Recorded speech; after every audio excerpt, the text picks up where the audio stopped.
History is watching, just like history watched 3 years ago on January 6th, when insurrectionists stormed this very Capitol and placed a dagger to the throat of American democracy.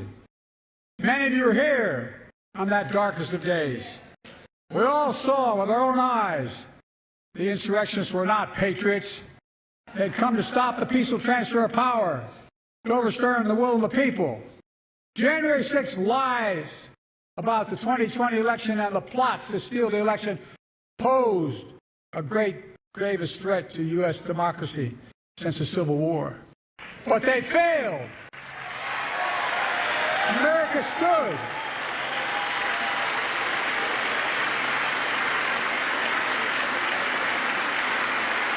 America stood strong, and democracy prevailed. We must be honest. The threat to democracy must be defended.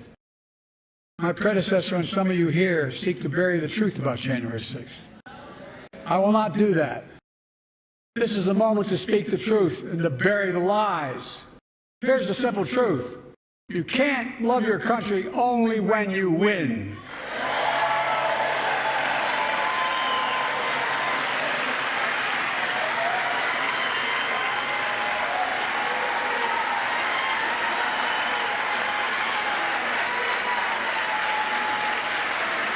As I've done ever since being elected to office, I ask all of you without regard to party to join together and defend democracy. Remember your oath of office is defending against all threats, foreign and domestic. Respect free and fair elections, restore trust in our institutions, and make clear political violence has absolutely no place in America, zero place. Again, it's not hyperbole to suggest history is watching. We're watching. Your children and grandchildren will read about this day and what we do. History is watching another assault on freedom. Joining us tonight is Latoya Beasley, a social worker from Birmingham, Alabama. 14 months ago, she and her husband welcomed a baby girl thanks to the miracle of IVF. She scheduled treatments to have that second child. The Alabama Supreme Court shut down IVF treatments across the state, unleashed by a Supreme Court decision overturning Roe v. Wade. She was told her dream would have to wait, but her family had got through should never have happened. Unless Congress acts, it could happen again. So tonight, let's stand up for families like hers. To my friends across the aisle, don't keep this waiting any longer. Guarantee the right to IVF. Guarantee it nationwide.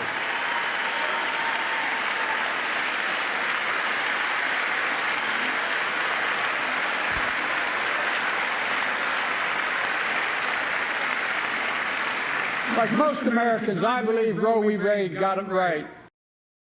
I thank Vice President Harris for being an incredible leader defending reproductive freedom and so much more.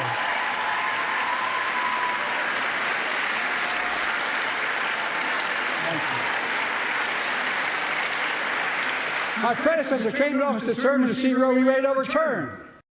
He's the reason it was overturned, and he brags about it. Look at the chaos that has resulted. Joining us tonight is Kate Cox, the wife and mother from Dallas. She's become pregnant again and had a fetus with a fatal condition. Her doctor told Kate that her own life and her ability to have children in the future were at risk if she didn't act. Because Texas law banned her ability to act, Kate and her husband had to leave the state to get what she needed. What her family got through should have never happened as well, but it's happening in too many others. There are state laws banning the freedom to choose, criminalizing doctors, forcing survivors of rape and incest to leave their states to get the treatment they need. Many of you in this chamber and my predecessor are promising to pass a national ban on reproductive freedom. My God, what freedom else would you take away? Look, it's a decision to overturn Roe v. Wade. The Supreme Court majority wrote the following, and with all due respect, justices, women are not without electoral power. Electoral or political power. you're about to realize just how much you love it.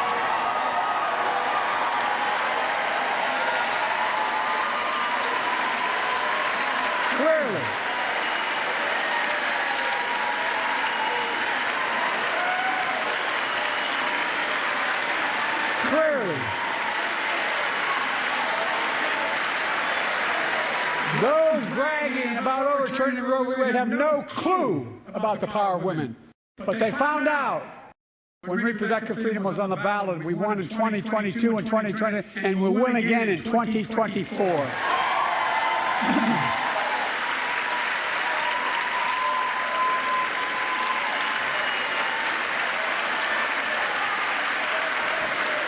If you, the American people, send me a Congress that supports the right to choose, I promise you, I'll restore Roe v. Wade as the law of the land again.